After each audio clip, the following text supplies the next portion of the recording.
dari PT Atacana. Menurut fatal bagi mereka.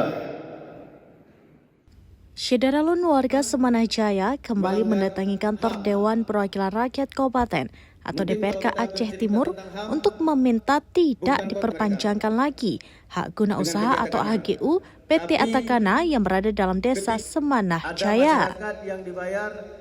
Salah satu warga setempat, Mahyudin, menjelaskan mereka meminta HGU PT Atacana tidak diperpanjang karena banyak membuat masyarakat di sana sengsara, mulai dari perampasan lahan, pelanggaran HAM, hingga tidak pernah ada CSR untuk warga lingkar kebun. HGU perusahaan sawit yang sudah beroperasi 30 tahun itu diketahui akan berakhir pada Juni 2026 mendatang.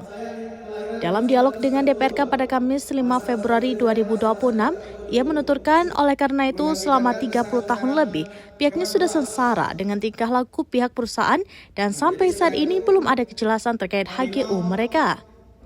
Sementara warga lainnya, Iskandar, menjelaskan bahwa tidak hanya terkait kesengsaraan, tetapi PT Atacana juga mencaplok tanah adat yang di dalamnya ada makam ulama keturunan Nurul A'la dan mereka sudah menguasai lahan adat puluhan tahun.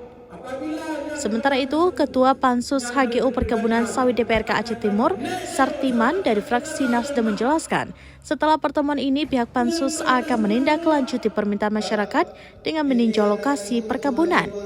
Ia juga menyampaikan keputusan nanti akan dilihat setelah survei tim Pansus di lapangan, bagaimana temuannya, apakah perlu mengukur ulang atau tidak, serta apakah Atacana harus dicabut izinnya atau tidak.